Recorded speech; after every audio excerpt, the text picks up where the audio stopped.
Hey guys, welcome to another YouTube video, and in this, well, of course it's that time of year again, where of course where Chevy and Ford come together to fight it out for the Supercars Championship of 2025, which is going to be very, very different this year to what it's been in previous years. So this one is actually going to be part one of the season preview.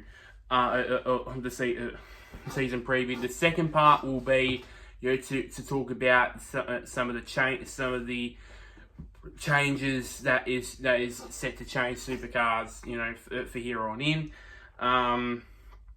So I'll explain all of that.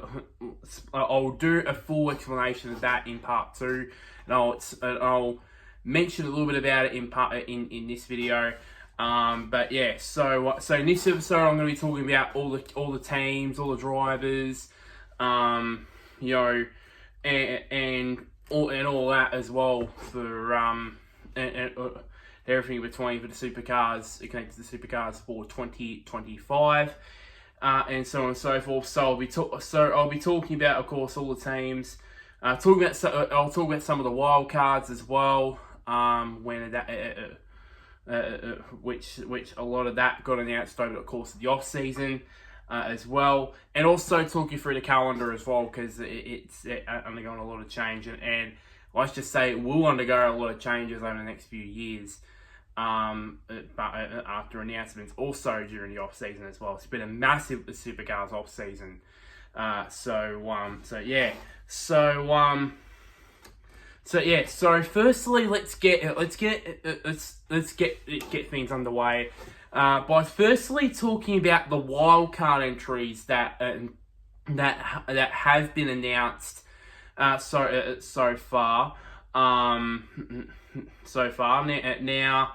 Now, first off, going number order. Let's start with Tickford.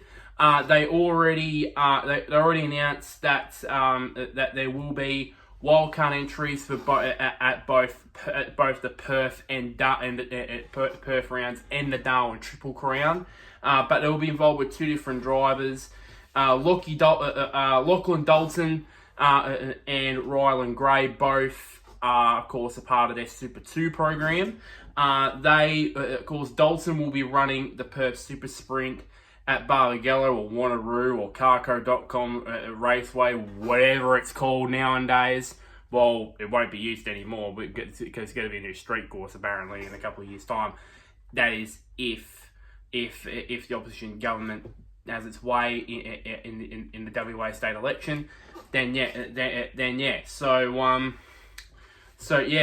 And then Rylan Gray will run at the Darwin Triple Crown, which will be his Supercars debut over there. And it's, of course, with them being wildcards, you never know what to expect. And also announced as well that they'll be running they'll be partnered up together as the third Tickford entry in both endurance races, the Bend and at Bathurst. So yes, that's also going to be announced there.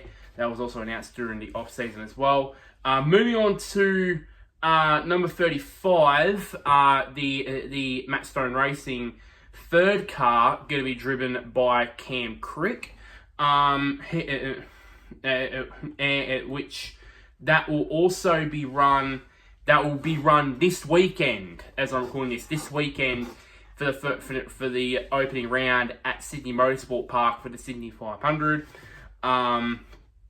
It'll be his Supercars solo debut, because he's driven a couple of endurance races alongside Cam Hill last year. So this is his maiden debut, his first maiden, of course, appearance in Supercars as a solo driver. and then the other, and then the last wildcard entry out of Triple Eight Race Engineering, the number Triple Eight car of Zach Bates, which I don't think it hasn't been confirmed as of yet, but knowing the last couple of years, I'm assured that that this will happen. Zach Bates will run a solo wildcard entry at the Darwin Triple Crown. Of course, Zach Bates coming into it obviously is the reigning, defending Super 2 Series champion. And as I said, Darwin will be his Supercars debut, and also he'll run both the endurance races alongside the great one himself in Craig Lowndes. So it seemed like possibly Darwin, Bend, and Bathurst might be similar to Cooper Murray. Maybe a possible audition for maybe a full-time Supercars entry in 2026. Who knows? But yeah. So I think for me, that could be the case there. I think for me, Zach Bates. I think if he defends his Super 2 title, surely he will go up to Supercars in 2026 full time. That is for sure. Now that we got some of the preliminaries out of the way, which are the wild cards, let's get to the main course, shall we? And that is the 25 full-time drivers and all the other and the 12 teams that will be featuring in 2025. Let's start off with the team that doesn't matter if it's one car or two cars, they're always down the bottom. Blanchard Racing, the Blanchard Racing team that will feature an unchanged driver lineup with Aaron Love in the number 3 Cool Drive Ford Mustang, alongside him James Courtney in his final full-time season in Supercars. In the Snowy River Caravan, in that wonderful Snowy River Caravan's number 7 Ford Mustang. So last year it was a bit of a shell shock to them upgrading to 2 cars. I think from that, I think having Courtney probably looking back at a few years from now, probably the best thing that will happen to that team because of having an experienced guy there. Having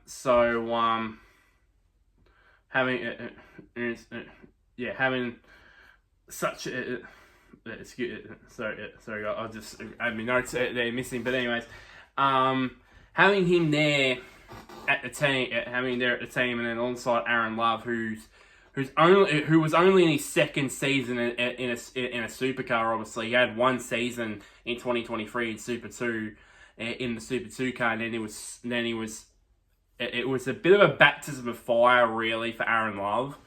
And he got a bit of a leeway, but obviously. He did get a top 10 starting position. That was in the second last race of the season at Adelaide, but that was because of all the red flag drama that he got that starting spot from. But all the major results like the third place start at Townsville, the 6th place finish at Perth was all from Courtney. It's all from James Courtney, to be honest, and I think he'll be sorely missed as a full-time driver. But I wouldn't be surprised if he, maybe the Blanchard team maybe might potentially look at him as a co-driver going forward. Possibly a co-driver going forward. I think for me. And in supercars in general, it will be sad to see him and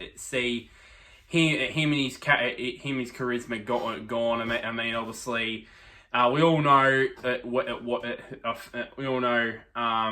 the journey to get to this stage. I mean, he obviously was right. Did all his junior driving career in Europe. Testing for Formula One, that sort of stuff. Then came back to, and then also in Asia as well. Then came back to Australia. Of course, signing with Stone Brothers Racing back in the day as the Marcus Ambrose replacement in 2006. Then he moved to DJR, which changed his career. Forever, obviously, of course, culminating in that 2010 championship. Some people would say, "Oh, he was lucky that he won it when he binned it in that famous they're all in the fence crash." And he got it back out there. But at the end of the day, he was on top at the final race, and he ended up winning the championship as well. And then came the shock decision to go from DJR to Holden Racing Team. Now Walkinshaw Dreddy United is called now, but HRT back then. And obviously had a lean period there. He had a tough first couple of years there at HRT, but then going to his stride in 2013 when the Car of the Future era started, and obviously started to win some races, but obviously in the middle of that was that scary crash at Phillip Island in 2013. I still can't get that vision out of my head that the driver's side door just caved in. I've never seen a driver's side door of a supercar caved in like that. It was just absolutely horrific, but and luckily, Corny only escaped, and it was a testament to at that time, for the seat position that they moved further to the side with those new cars back then, because if it was in the original position with the old car before the Car of the Future car came in, then there will be more and more likely that JC would not be around. Let's put it that way. But yeah, and then the collapsible steering column also obviously did a trick as well. Even though he ended up with I think it was a broken leg, I believe, and that's another thing as well throughout his career. Also, the injuries as well. I remember back in 2015, how unlucky was this during. I think you guys can't quite remember. I think it was on Friday or the Saturday afternoon before a race. He was out in pit lane, just minding his own business. Then a gust of wind from one of the helicopters came up, picked up one of the shards of like metal from what they use inside the pit lane. Picked up that, and one of them actually hit JC in the ribs, and it actually forced him out for a couple of. I think forced him out for a round or two. I think, when my memory serves me correctly. Then obviously, he didn't have any further success at HRT or he did win obviously at Adelaide a couple of times, and then obviously when HRT decided to go from Walkinshaw to 888, he did have a bit of success, but not that much. And then obviously moved to Tickford, not much success there either. Well, he did move to obviously Team Sydney, or it's now called Premier Racing, in one of the shortest periods. Obviously, he only ran one race. Then he walked out the door from that team during the pandemic, and then obviously arrived at Tickford, and then obviously it was there until recently, and then obviously last year, obviously he was still producing good results with the Blanchard Racing Team, who, as I said, transitioned to two cars for the first time. So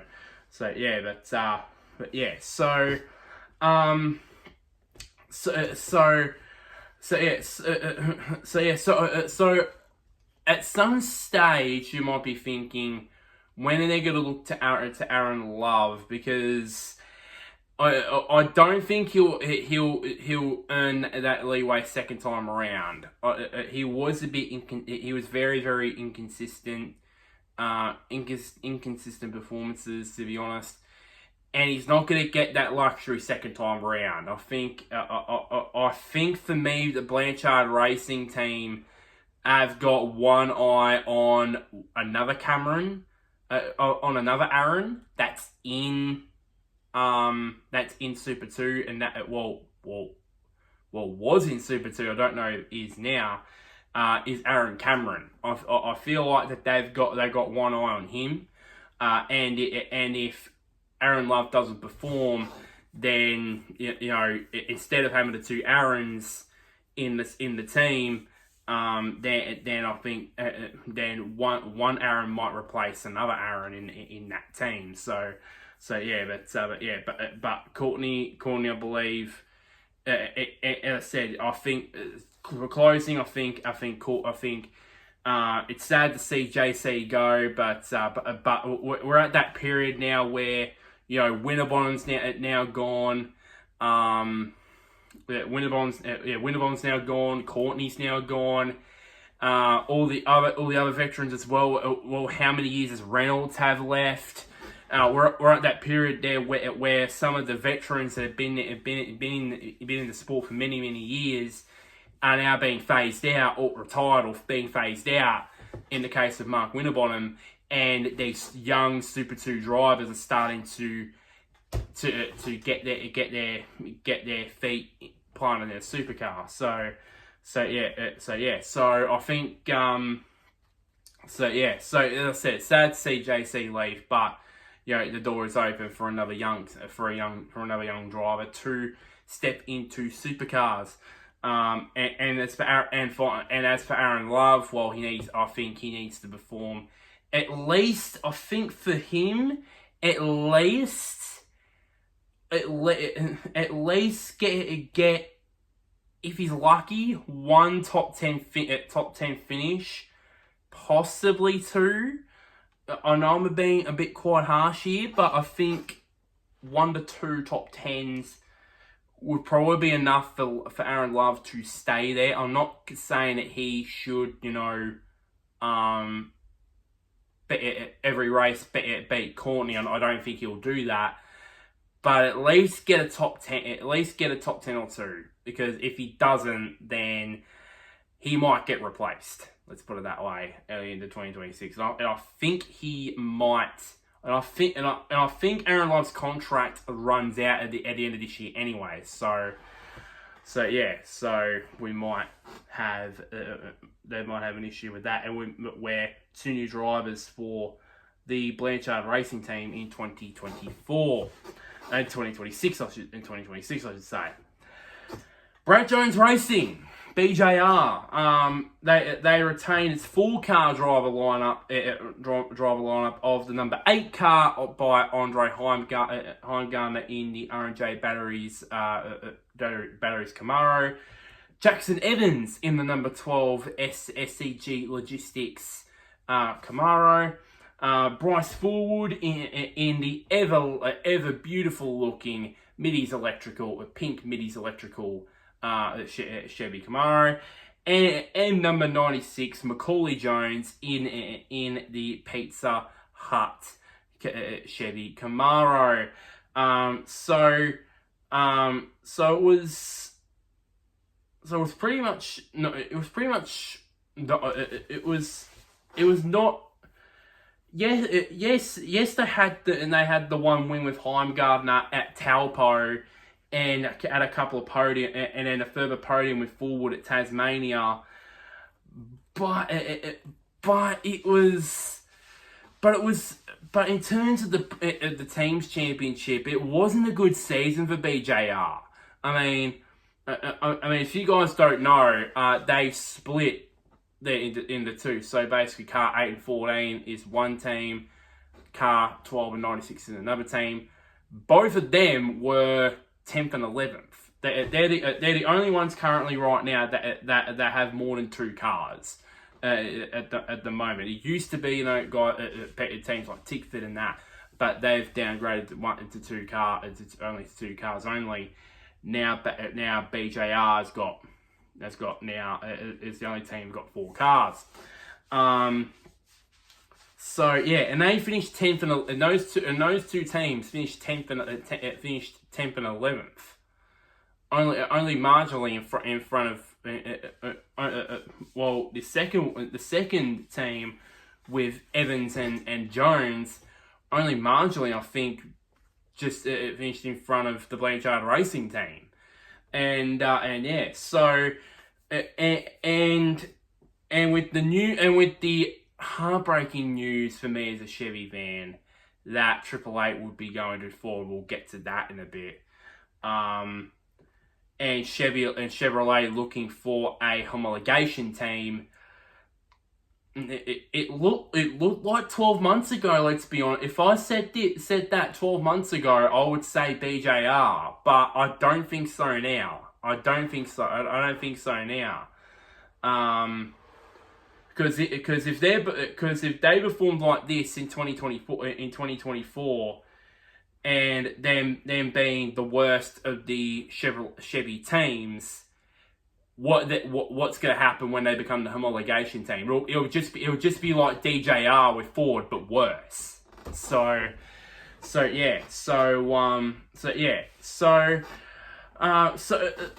obviously, as I said, just barring the win and a couple of podiums they had, it was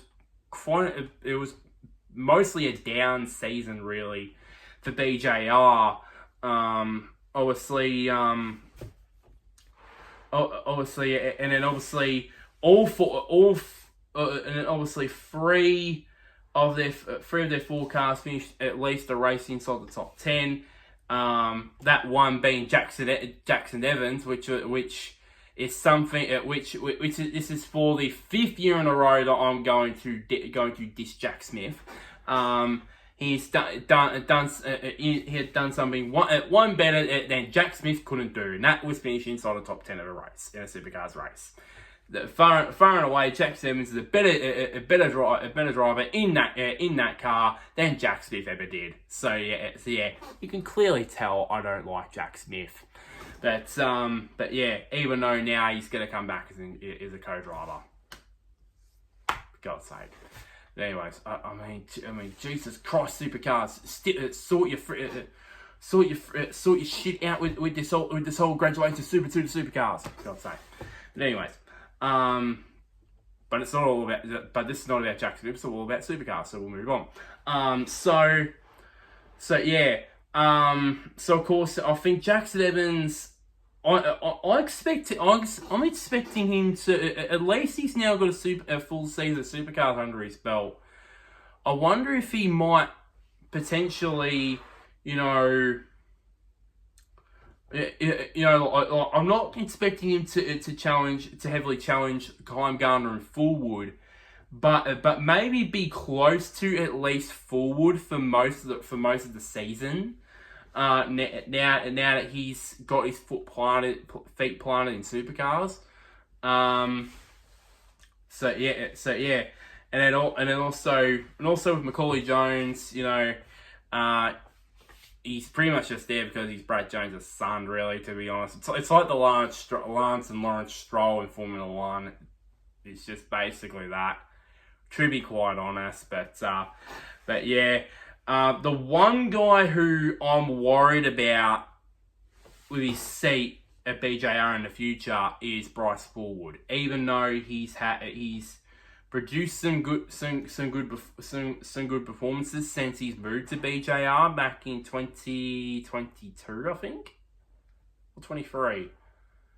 Because I remember he was at WAU in 2021. Yeah, I think it was in 2022. Yeah, it was 2022 because Nick Percat moved there. So I think for me, at least here, that I could see potentially BJR replace it. It's been rumored for the last year or so of Fullwood leaving BJR. And then replacing him with somebody else.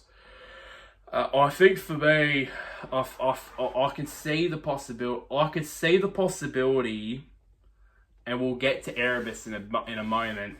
I could see the possibility of them going after Jack LeBrock for next year. I could see the possibility of them axing forward and put Jack LeBrock in the number 14 car. I could just see it now, to be quite honest. And for Heimgartner, I'm expecting to at least be a contender to finish in the top 10 of the championship again. Now that he knows how to win, now he knows what the winning feeling is like with BJR. Maybe that could be the confidence booster for him, especially that win being at home at Taupo or Taupo or whatever you want to call it. I just call it Taupo. That could possibly mean that he could potentially maybe win multiple races this year, possibly, and then maybe contend for. We're not going to say in amongst the top 5 in the championship, because we all know who the top 5 in the championship is going to be at the end of this year. But top 4, I should say, rather. Let's put it that way. But I think for me, at least, I think that there could be the possibility in that, if him winning more than one race this year and maybe a regular podium sitter this year. So thoughts the expectations are high for Andre, and for the others, for Bryce it's a bit around the middle. While Jackson Evans, he can catch the tail of a forward, while Macaulay Jones, on his best days, maybe he can challenge his teammates, but that doesn't happen quite often. It didn't happen a lot last year. So yeah. Team 18 here. The first of the teams that had its lineup changed. Obviously, David Reynolds is staying on in the number 20 tradie Chevy, which is a beautifully looking car this year. Actually, loving the silver part of the car, to be honest with you. And in number 18, instead of Mark Winterbottom out, and in comes Anton De Pasquale, coming over from DJR. And he'll be of course racing the DeWalt Chevy. So it was a pretty quiet, it's sort of season. It's pretty quiet. It was a sort of season like BJR, but without the win, shall we? Of course, they had the 2 podiums last year. Both of them were from Mark Winterbottom, by the way. Which was one was in the second race at Albert Park, and the other one was in race 11 at Darwin for Mark Winterbottom. So yeah, and then obviously both drivers, both Winterbottom and Reynolds, both shared the best start for the team with third in separate races. For Winterbottom it was at the same race, race 11 at Darwin. And then for Davey, it was the race 18 at Tasmania. So what do I think of the De Pasquale acquisition? Well, I think for me, I think this could be a good change for Anton, because we all know that he's been struggling with the DJ. Notice he struggles with the DJR Mustang. Obviously, before the Gen 3 era, obviously 21 and 22, he was one of the best qualifiers.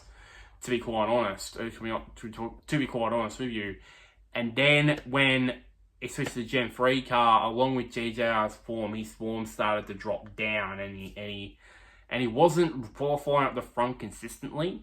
When he was and it was sort of a thing where if he was qualifying at the front in that car, he would run at the front. Let's put it that way. But if he didn't, he struggled. So that's how it went there. And then obviously then obviously partnering up with Davey. Obviously, we all know that they used to be teammates at Erebus back about 4 or 5 years ago. Now they're back together, obviously with Team 18.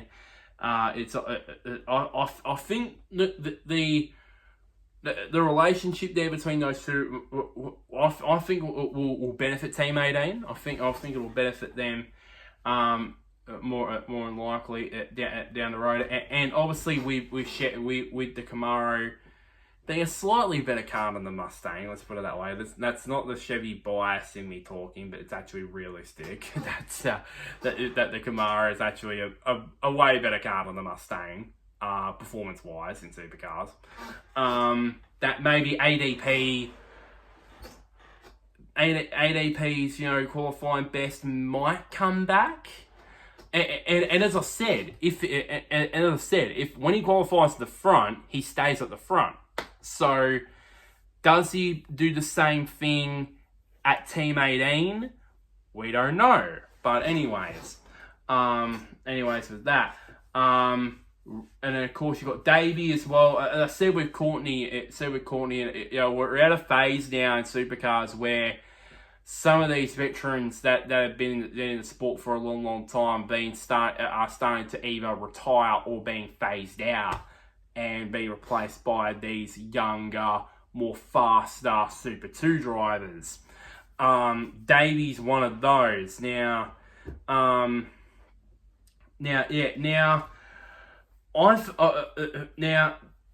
this is going to be, it's an interesting year, potentially, for Davey, because if he gets outperformed by Anton, just remember, he signed a 2-year contract. Now that contract runs out at the end of the year, and just quietly speaking, I've got a big hunch that Team 18 might be the second Toyota team in 2026.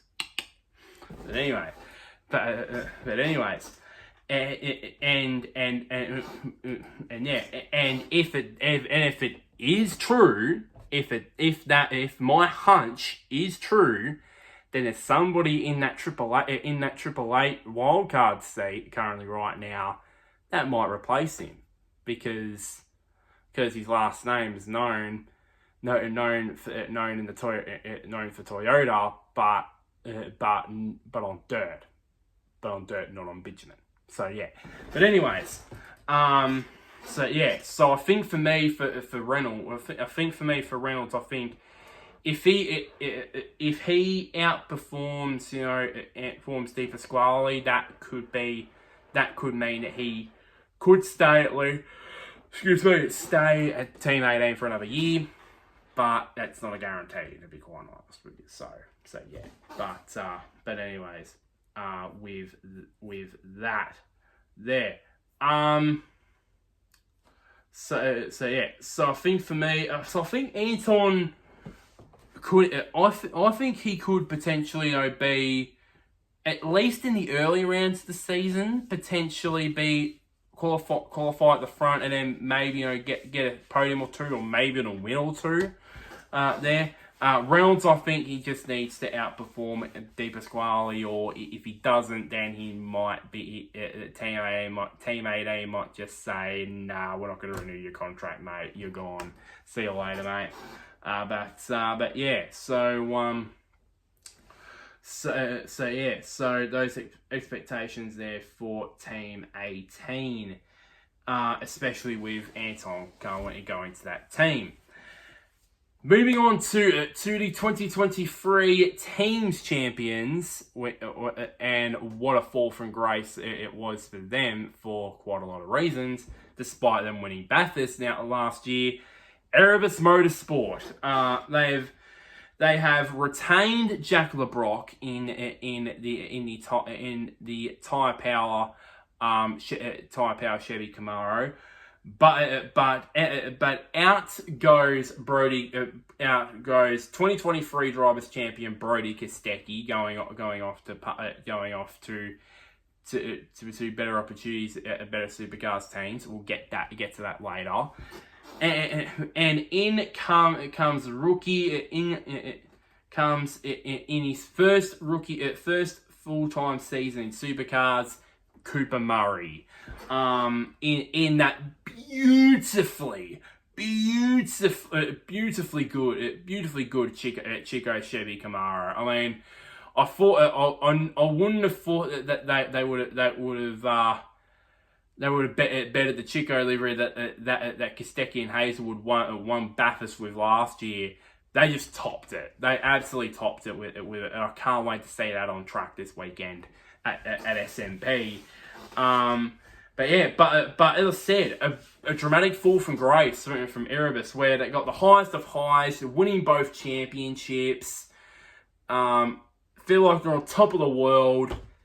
To in a few short months, they lost their star. They dropped down in the team's championship, despite winning Bathurst. It was a pretty mediocre season really for Erebus. And it wasn't helped by all the dramas between the team and Brody Kostecki at the start of the season. Let's put it that way. That's for sure. But there were a few high points, obviously. I said 2 wins for Brody Kostecki, all of them in the back half of the season. Of course, the one being at Bathurst with Hazelwood. And then obviously he scored 2 poles, obviously, and then obviously LeBrock got the pole at Townsville. 3 podiums, not surprisingly, all of them from Brody Kostecki.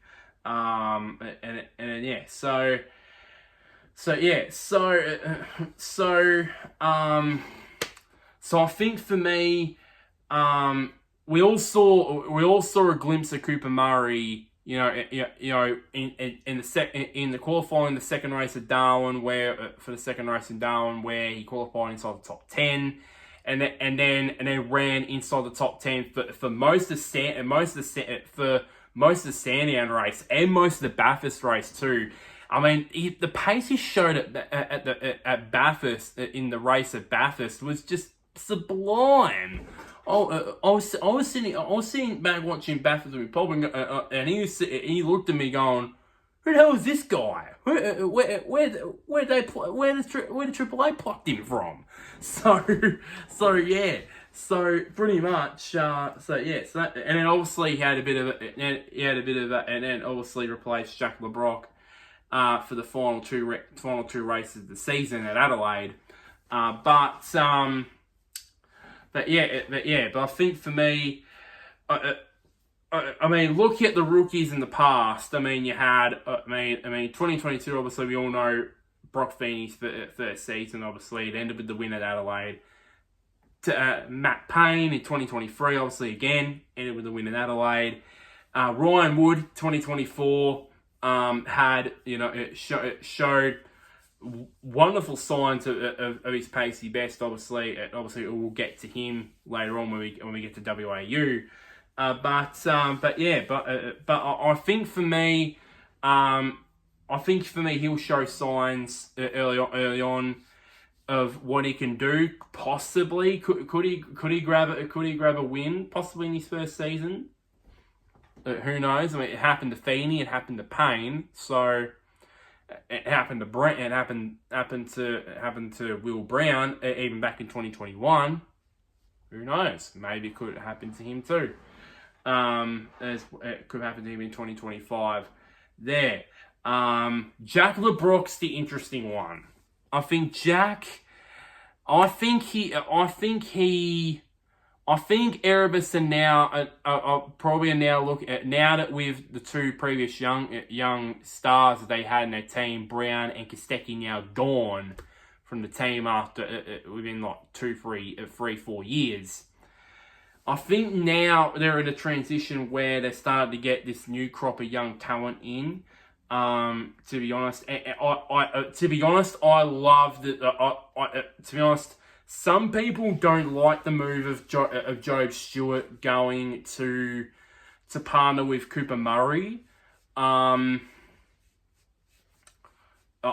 think he is partnering with Cooper Murray. I need to double check this. Yeah, I do need to double check this in case if I do get this wrong. Do get this wrong. Yeah, he is partnering with Cooper Murray. For me, I love that idea because for me, that's just send a signal that Jack, you need to perform, otherwise this guy here that's partnering with your teammate could replace you, and I think so too.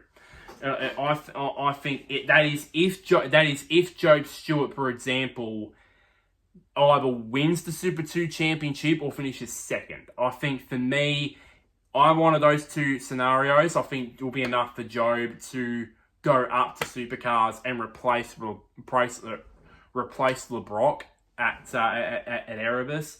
And for me, like I said, about when I said about earlier about BJR, I think for me, I could see definitely LeBrock getting another chance at BJR, replacing Fullwood next year, then see him having a third season at Erebus, in my opinion. So I think for me, if he underperform, if LeBrock underperforms there, then I believe it gets outperformed by Cooper Murray. I think he's a goner, to be honest, at the end of the season.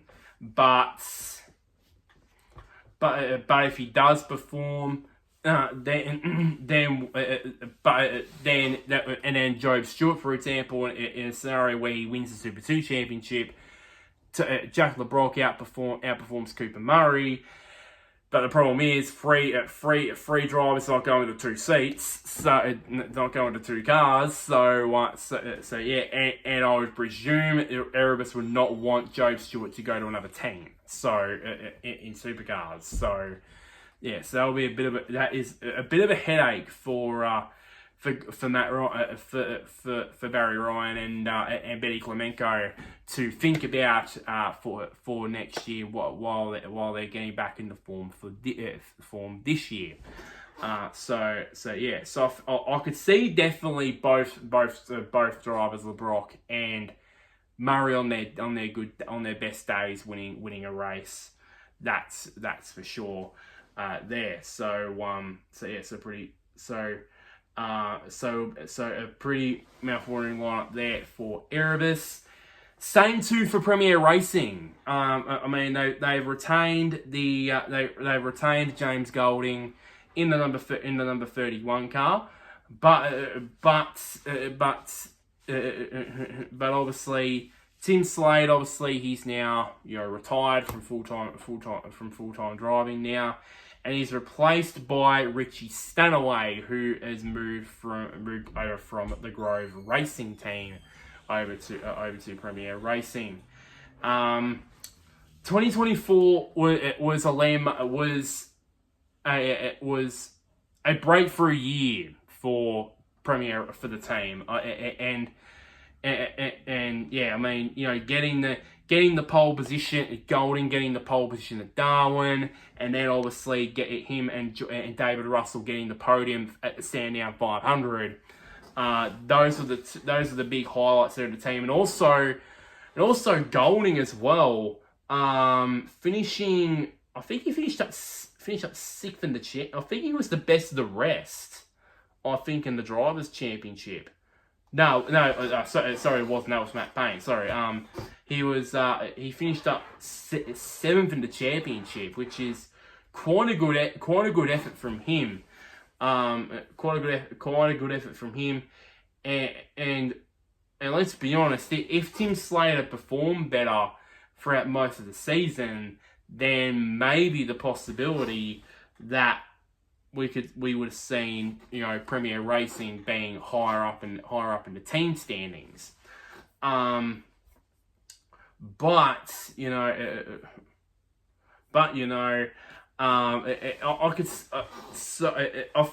think for me, expectations are high for me for Premier Racing.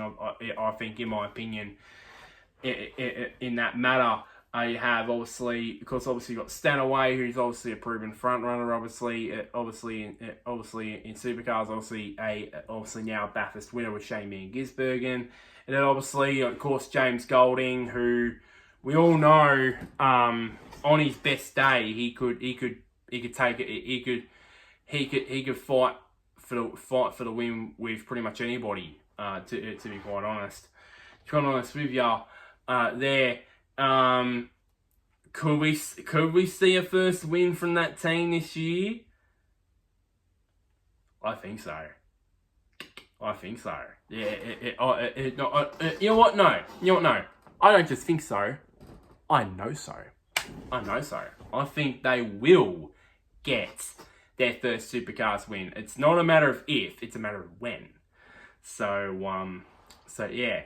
So Ford's pretty high there in that team, and surely the team that team has to target at least challenging with the likes, heavily challenging the likes of the Grove Racing team, and maybe even challenging the top 4 teams, heavily challenging the top 4 teams. Or join Grove Racing and challenging the top 4 teams in DJR, WAU, Tickford, and AAA. Let's be honest here. But I think for me, they could surely do that, but they need Stanaway to pull his weight. I think for me, Golding's no problem. I think he'll at his best he will perform that, and he proved it this year with 7th in the championship. Let's put it that way. But Stanaway, but Stanaway, this is probably his very last chance in Supercars. We were happy for him when he got his fairy tale second opportunity at the Grove Racing team. After a couple of after the great wildcard performance of Greg Murphy in 22, at Bathurst in 22, and then the endurance drive with SVG in 23. Then he moved full time in 24, so on and so forth. This could be his last ever shot, to be honest, at full time Supercars. So for him, at least, he needs to make this count. Let's put it that way. There. A break from the teams and the drivers here. Let's talk about the calendar here because a lot to talk about there. So of course the calendar has been split into 3 parts, which is the sprint, which is the new thing. One new thing being this year: Sprint Cup, Enduro Cup, which would make its comeback finally after what, 5-6 years, and then finals. I'll explain those formats in full in part 2, as I said. So the opening round of the championship will be at Sydney Motorsport Park for the Thrifty Sydney 500. Which is this weekend, February 21 to 23. Then we head off to the Albert Park Grand Prix circuit for the Melbourne Super Sprint to run alongside the Australian Formula One Grand Prix event, which will be held at March 13 to 16. I still can't believe that Formula One is banning Supercars from their podium to use using their podium. Come on, Formula One. Surely you can't do that. But anyways, then Supercars return to Taupo for the ITM Taupo Super 440, which is a new format there, which is going to be held on April 11 to 13. Then head to Simmons Plains in Tasmania for the Tasmania Super 440 at which on May 9th, 9 to 11. Then the Perth Super 440 at the arco.com.au Raceway or Barbagallo Raceway or Wanneroo Raceway, whatever you want to call it. As I said, this could potentially be the last time that Supercars will race around that track, because we got, no, one of the last times. Next year will be the last time, because 2027 Perth will move to a street race. So yeah, that will be held on June 6 to 8. The Darwin Triple Crown at Hidden Valley, that will be run on June 20 to 22. The ITN Townsville 500 held at the Reed Park Street Circuit in Townsville. That will be on July 11 to 13. So the Friday of the event is on my birthday. So yeah. And then the final round of the Supercars Sprint Cup will be held. It will be the triumphant return to Queensland Raceway in Ipswich for the Century Batteries Ipswich Super 440, which will be held on October 8 to 10. Then the return of the Enduro Cup, which has not been seen since 2019. Out at the 500 kilometre race, out goes Sandown, and in comes the Bend Motorsport Park at Tailem Bend, or Shell V-Power Motorsport Park, whatever you want to call it. That will be held on September 12 to 14. And then the big one, the creme de la creme, ladies and gentlemen. It is the big one on the mountain, the super cheap, the Repco Bathurst 1000. I'm still not used to that, by the way. I'm still not used to that. What? That thing ended like 5 years ago. I'm still not used to that. But anyways, but Repco Bathurst 1000, which will be held on October 9 to 12, to see who will hold aloft high the Peter Brock Trophy. Then in a Supercars first, the finals begin, and they start off with over Streets of Surface Paradise for the Bruce Mobile's Gold Coast 500, held on 24th to 26th of October. Then the penultimate round of the championship will be at Sandown for the Penrite Ore Sandown 500, but this one is held over 250 kilometre races, by the way. Which will be held, which is on November 14 to 16, and then the season ends at large at the beautiful Adelaide Parkland circuit on November 27 to 30 for the Velo Adelaide Grand Final. So there's your 13 race calendar. It's going to be in this new era of Supercars, and it's going to go bananas. Let's put it that way. Moving on now, we're moving on now to the top half of the Supercars grid. We've got Matt Stone Racing, who have retained its driver lineup of Cam Hill and Nick Percat. I mean, they were the big improvements of last year. They jumped from finishing 10th in the team's championship in 2023 to 6th in 2024, and mostly 90% of that was because of one Nick Percat winning not one but 2 races. Don't know how, but he won 2 races, which is insane. Which is absolutely insane. One at Albert Park and then another at Tasmania, there as well. But don't be fooled. Cam Hill did pull his weight. Let's put it that way, and he showed it in the very first race, the very first qualifying, but the very first race, putting it on the front row for the first race of the season, and he could have won the first race too, if it wasn't for a mistake. It wasn't for a mistake at turn 1 at Hell Corner when he ran wide when Will Brown was in for his compulsory stop.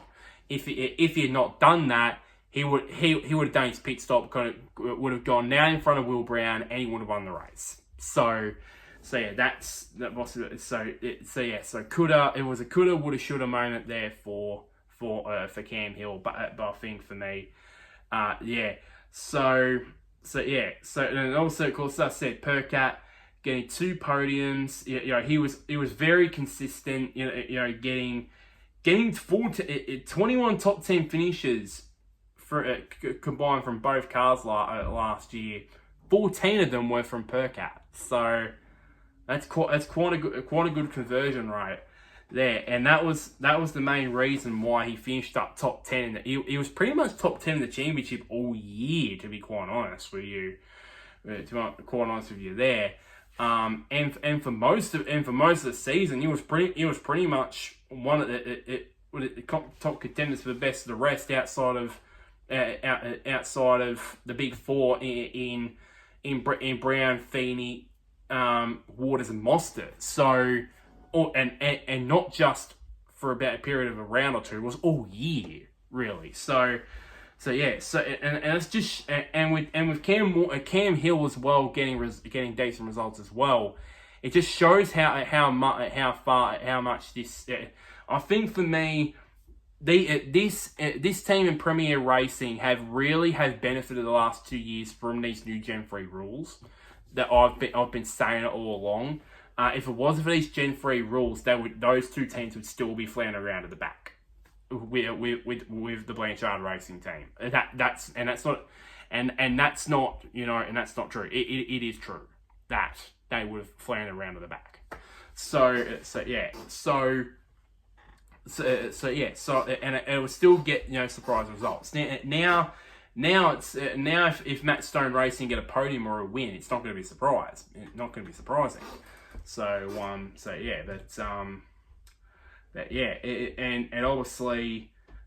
Obviously with then getting a third car, and obviously that's successful. That they're obviously getting a third car with Cam Crick this weekend. So they obviously mean business this season. Does MSR, to be quite honest, So I think the expectations are for Percat, I believe, to go to the next level and possibly challenge and possibly do what Golding, the same expectation as Golding, and that's challenge the big four of Brown, Feeney, Waters, and Mostert. Easily challenge those four, in my opinion. And I think he's got the car, he's got the team, and he's got the consistency to do that. To be quite honest, for Cam Hill, I wouldn't be surprised, to be honest, if he finished on the podium. I said this last year in the season preview. Do not be fooled by Cam Hill. This guy can drive. He's proven that in everything he's been in a Porsche Carrera Cup, in a Porsche Carrera Cup car, in a Super 2 car, and now he's delivering it in a supercar. So don't be fooled by that. He certainly can drive it. And I think for me, I wouldn't be surprised if he ends up on the podium.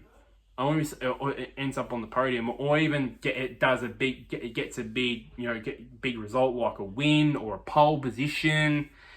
You never know, really, and I can't wait to see what he can do there at that team in 2025.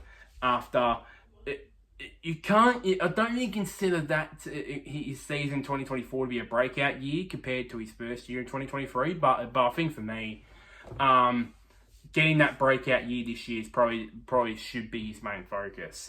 To be quite honest, with you in 2025 for Cam Hill, and also for Nick Percat to continue the trend, obviously that upward trajectory for MSR in 2025. Moving on to the Grove Racing team.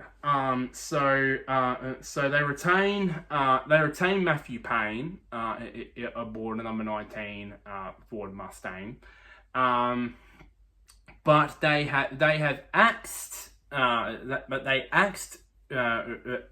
Richie Stanaway. Of course, we all know he moved to Premier Racing, and his replacement is none other than 2023 Super 2 Series champion, and is now the youngest Super 2 Series champion of all time. That being Kai Allen. I honestly thought that he could be. I honestly thought with Kai Allen that he might be a chance to beat DJR, but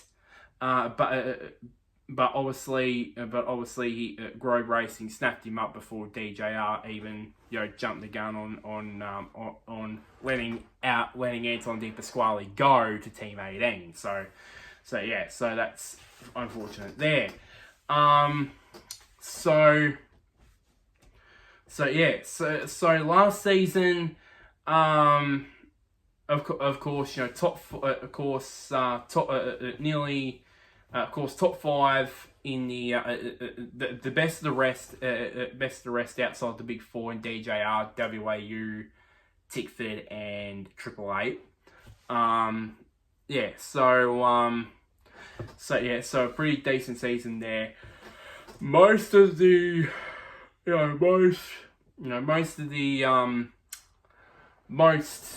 highlights from the Grove Racing team's season last year was mostly from Matt Payne. Getting the win. I think it was at Townsville. I think it was. He got the win there, and obviously getting a couple of pole positions, starting and finishing up front regularly. And Stanaway had his moments too. Obviously, qualifying, starting on the front row. I think staying on the front row. I think at Bathurst, I believe he stayed on the front row. So he did have some moments there. Did Richie in the season, but didn't show much of it, unfortunately. Which accommodated, obviously, of course, that crash that in qualifying before the first race at Adelaide. That it pretty much prematurely ended his season, obviously, and his time at the team, due to concussion, things, obviously, and obviously it led to the debacle, obviously, that them wanting to put Kai Allen in, they couldn't because he was still racing Super 2, so it meant Dale Wood had to come in and race on the Saturday, and then they finally was allowed Kai Allen to race on the Sunday. So that was a bit of a mess there, but yeah. So I think this season, I think this is probably one of the most mouth-watering lineup out of the teams that have new driver combinations. This one's the most mouth-watering for me. Because basically it's two young guys, basically, one, who's in his third season, the other one's in his rookie season, and who knows? Excuse me. Sorry for the yawn there. Who knows what's going to come of that? Will there be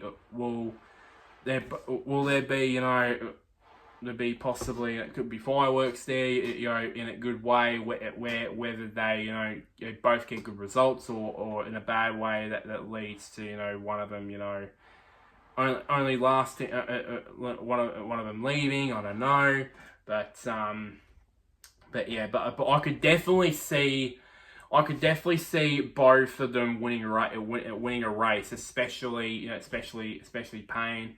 I think he can definitely challenge for top 5 in the championship, for sure, when he has the consistency right. I think Kai Allen, I think he could definitely win a race. Excuse me. I think, speaking about both rookies, I can see definitely both Kai Allen and Cooper Murray getting at least a win if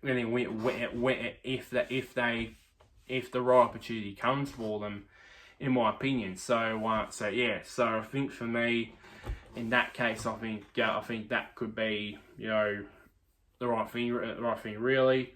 There on that front, and obviously, you know, for Kyle Allen, you know, getting through this season is probably the most important thing for him, really. And then Matt Payne, and probably the win, obviously, and then obviously Matt Payne, you know, top 5, you know, try and you know, improve more and get the top 5 in the championships, probably the big thing for him there, and obviously a big achievement it could be for the Groves.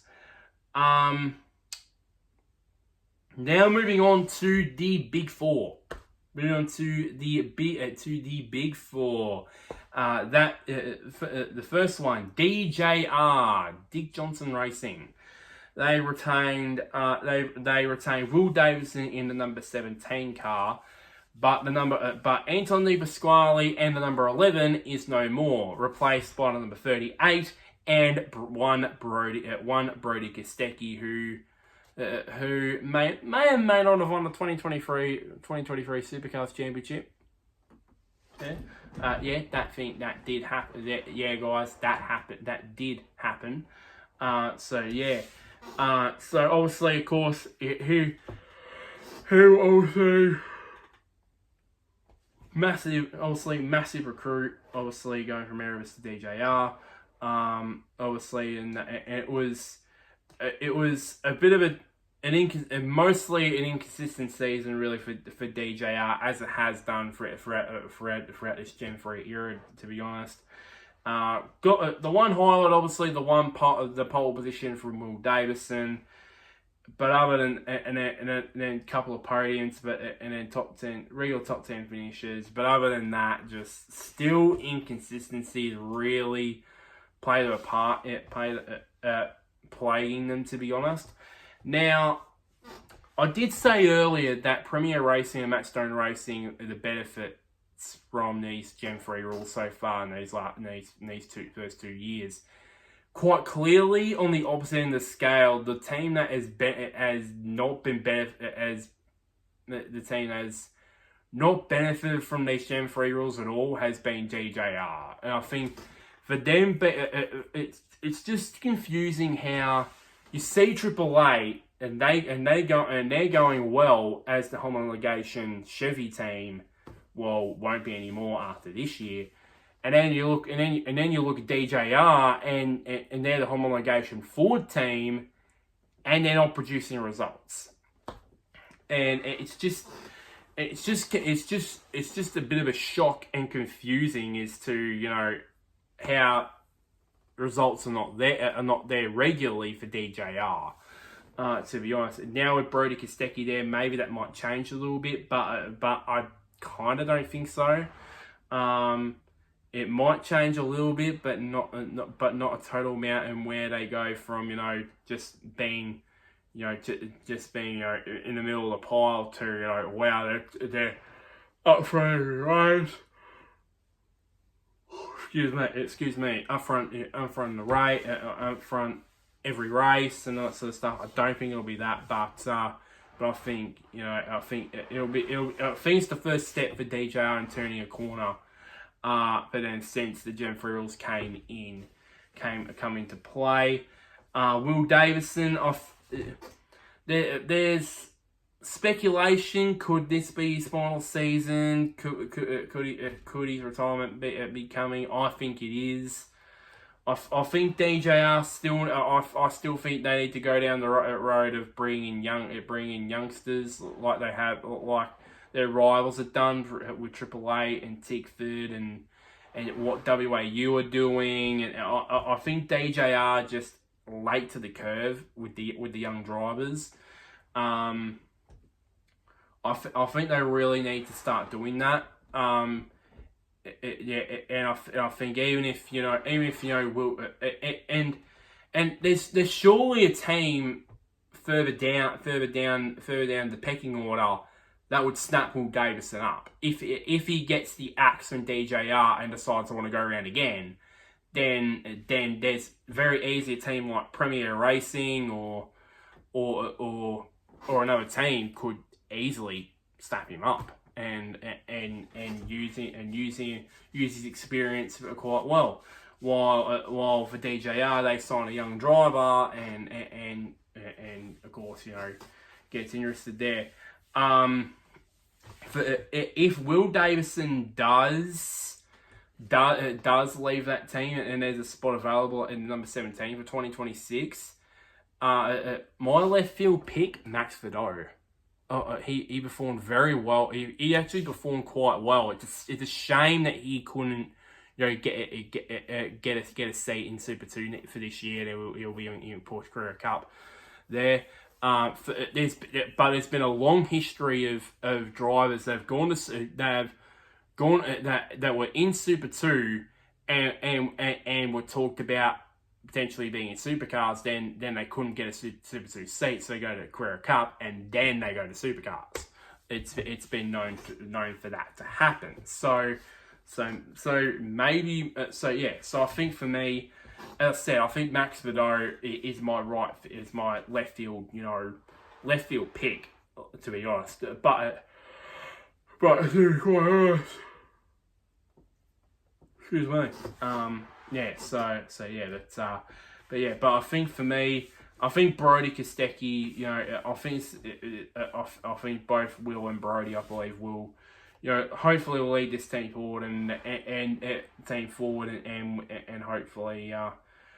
hopefully get some better results soon. Moving on to WAU, Walkinshaw Andretti United. They retain the driver lineup of Ryan Wood and Chaz Mostert. This is WAU's final season with Fords before switching for the big switch to Toyota in 2026. So obviously Chaz Mostert, big year for him. Heavily challenged him to the championship, but again, close but not close enough. Of course, the highlight. He produced most of the highlights, but again, Ryan Wood, he showed signs that he was quick, and obviously the highlight for basically the team as a whole was the front row lockout at Perth. Mostert qualifying on pole with Ryan Wood in second. So that must have been the big highlight for the team in 2024. And I think Mostert, I think he'll challenge for the title again. Let's not beat around the bush. He will challenge for the title again. Let's no doubt about it. No ifs, no buts. He will challenge again for the title. Ryan Wood, it's a different story. I don't know how he will go. Will he improve in his second season? Will his results back down in his second season? I don't know. But I think what Ryan Wood, excuse me, I don't know why I'm freaking. It's bloody 20 to 11 at night here, so that's why I'm freaking bloody yawning. But I think for me, Ryan Wood should target a season like Matt Payne had last year, and I think he started to show that he can be a regular at the front. At times last year, but obviously him being a rookie, he was not quite close. It wasn't at that level yet. But I think this year, I believe, I think he'll benefit from that, and I think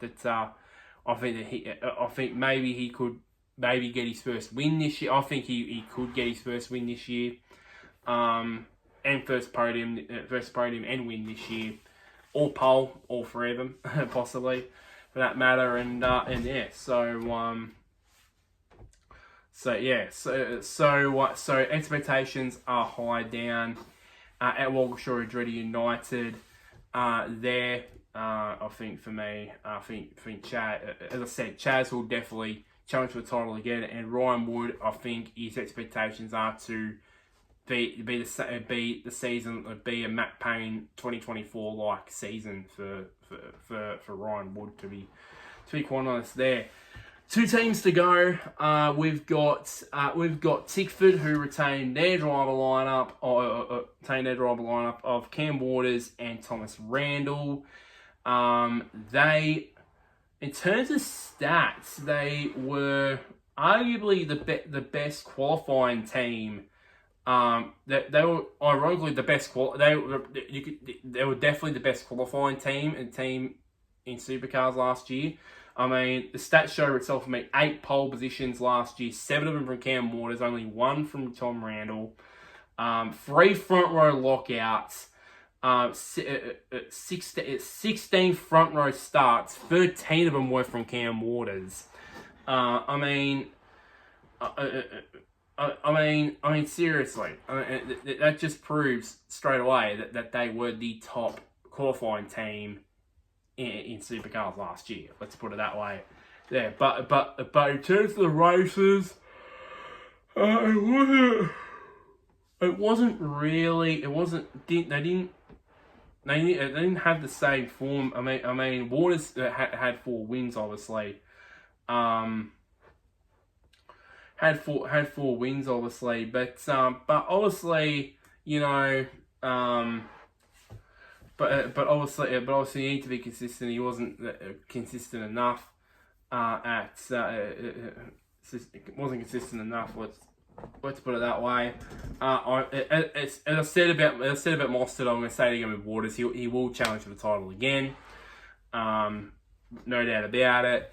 And Tom Randall, I think he will get a win this year. It's been on the cards for quite some time now, and I think for me, it will happen for Tom Randall. Let's put it that way. I think it will happen. Where, I don't know. For me, it's like James Golding. It's not a matter of when. It's not a matter of if anymore. It's a matter of when the first win's going to happen. So yeah. So I think if they have the qualifying like they had last year with both cars, and then have consistent race results like regular podiums and that from both, they can definitely challenge Triple A. Definitely challenge Triple A there on that front. So yeah. So as I said, Waters to definitely challenge for the title again, and Randall, I think, will win his first Supercars race this year. 11 teams down, 1 more to go, and that is it still breaks my heart. I still can't get over this. Triple A Race Engineering with reigning champ Will Brown and Brock Feeney in their final season at Chevy before they go to Ford. Oh, I still can't get over it.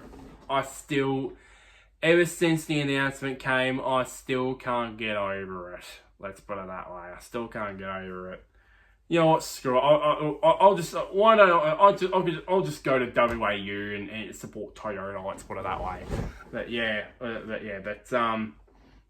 as I said, both said dominant season for both of them. Obviously, after the shock upset of losing both championships to Brody Kostecki and Erebus, they really came back with a vengeance in 2024.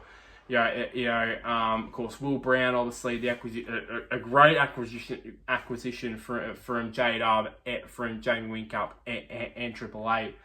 And it showed with Brown, of course, winning 7, claiming 5 wins, very consistent. Having 19 podiums, having 19 podium finishes. He finished inside the top 10 23 times, and he converted 19 of those to podiums, which was a very good ratio there for William. For William there. Of course, Feeney. Of course, he finished second in the championship. There. Of course, they had only the one front row lockout, which was in the first race of Bathurst, I remember rightly. There, so I've got it wrong with Cam Hill. I think he started third in that race, not in second. I think he started third. The Red Bull cars started 1 and 2, obviously. So yeah, and surprisingly though, not many front row starts between the two. Feeney only started on the front row 8 times, while Brown only started on the front row 5 times. But they converted them into 11 wins with 6 to Feeney and 5 to Brown. So that's pretty. So it's pretty good really that they weren't really a qualifying car. But they were very good in race trim. Let's put it that way. I think. So the big question is, Brown's going to be the favourite. Obviously, he's going to be the favourite, quite obviously. What's it going to take for Feeney to flip the switch, to flip it around and have him be the champion? Looking at his season here, and his season last year. Was Brock. He was very consistent. If you take out obviously the times that he finished outside the top 10, which was at Taupo, one of the races in Taupo, one of the races at SMP, and then the other one at Simmons Plains, he would be closer in the championship to Brown. So I think he needs to not have it for this season. Not have those 3 rounds where he doesn't turn up. Let's be honest.